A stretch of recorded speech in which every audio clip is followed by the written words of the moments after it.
TMC की पूर्व नेता और पश्चिम बंगाल कॉलेज यूनिवर्सिटीज के प्रोफेसर एसोसिएशन WBCUPA की जनरल सेक्रेटरी रही बैसाखी बनर्जी ने भास्कर से बातचीत में पार्थ चटर्जी से जुड़े कई मामलों का खुलासा किया है। उन्होंने कहा कि पार्थ के साथ 4-5 लड़कियां रहती थीं, जो उनका पसीना तक पहुंचती थीं। पार्थ ममता बनर्जी से भी खुश नहीं थे, क्योंकि वे अपने सगे यानी अभिषेक बनर्जी को ज्यादा तवज्जो देने लगी थीं। पढ़िए और देखिए बैसाखी का ये इंटरव्यू। यदि 50 करोड़ पार्थ के नहीं हैं तो जिसके हैं उसका नाम वो क्यों नहीं बता रहे। कभी पार्थ चटर्जी की बेहद करीबी कही जाने वाले बैसाखी का कहना है, मैं पार्थ चटर्जी को 2016 से जानती हूँ।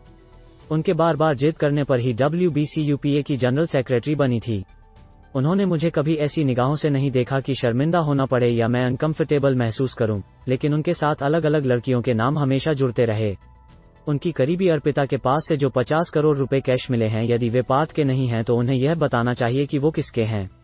षड्यंत्र में फंसाने की बात भी उन्होंने 4-5 दिन बाद कही। जबकि कोई षड्यंत्र में फंसता है तो सबसे पहले यही बात कहता है। पार्थ चटर्जी जब एजुकेशन मिनिस्टर थे तब बहुत बड़ी संख्या में ऐसी लड़कियों को रिक्रूट किया गया जो अंडर क्वालिफाइड थीं, क्योंकि मैं खुद मिली अल अमीन कॉलेज की प्रिंसिपल थी, इसलिए सब पता चल रहा था। उन्होंने मंत्री होते हुए भी करप्शन रोकने की कोई कोशिश क्यों नहीं की। मोनालिसा पार्थ की गर्लफ्रेंड थी। मेरे पास इसके सबूत हैं। बैसाखी के मुताबिक सिर्फ अर्पिता ही पार्थ की करीबी नहीं है, बल्कि आसनसोल की मोनालिसा दास भी उनकी गर्लफ्रेंड रही है। मोनालिसा जिस कॉलेज में असिस्टेंट प्रोफेसर थी, वहां के वाइस चांसलर की वाइफ ने मुझे मोनालिसा की शिकायत की थी। उन्होंने कहा था कि पार्थ चटर्जी की गर्लफ्रेंड मोनालिसा का मेरे हस्बैंड के साथ अफेयर चल रहा है, मेरा घर बर्बाद हो रहा है, आप उन्हें जानती हैं, कुछ कीजिए। मैंने कहा, आप इतना बड़ा आरोप लगा रही हैं, आपके पास क्या प्रूफ है कि मोनालिसा पार्थ की गर्लफ्रेंड है। इस पर उन्होंने मुझे पार्थ और मोनालिसा के बीच की कुछ चैट भेजी थी, जिनसे साफ था कि दोनों काफी नजदीकी हैं।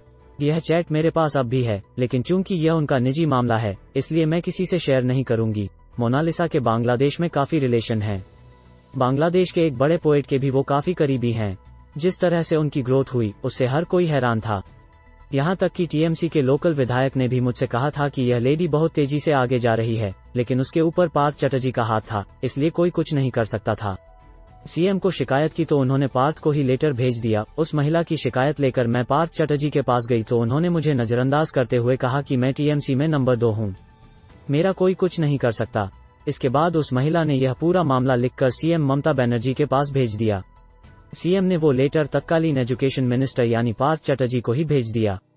पार्थ ने शिकायत करने वाली महिला को बुलाकर उसकी बात सुनी और उससे कहा कि आप घर जाओ, सब ठीक हो जाएगा। लेकिन अगले दिन उन्होंने उसके पति को बुलाकर कहा कि अपनी पत्नी को समझाओ, वो सीएम तक पहुंच गई है, यदि वो चुप नहीं हो रही तो उसे पागल करार दे दो। जब उस महिला ने ये बातें मुझे बताई तो मैं सुनकर हैरान रह गई।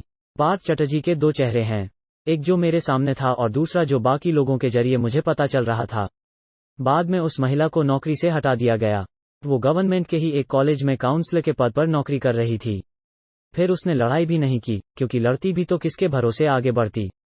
सीएम के पास जाने से भी कुछ मदद नहीं मिल पाई थी।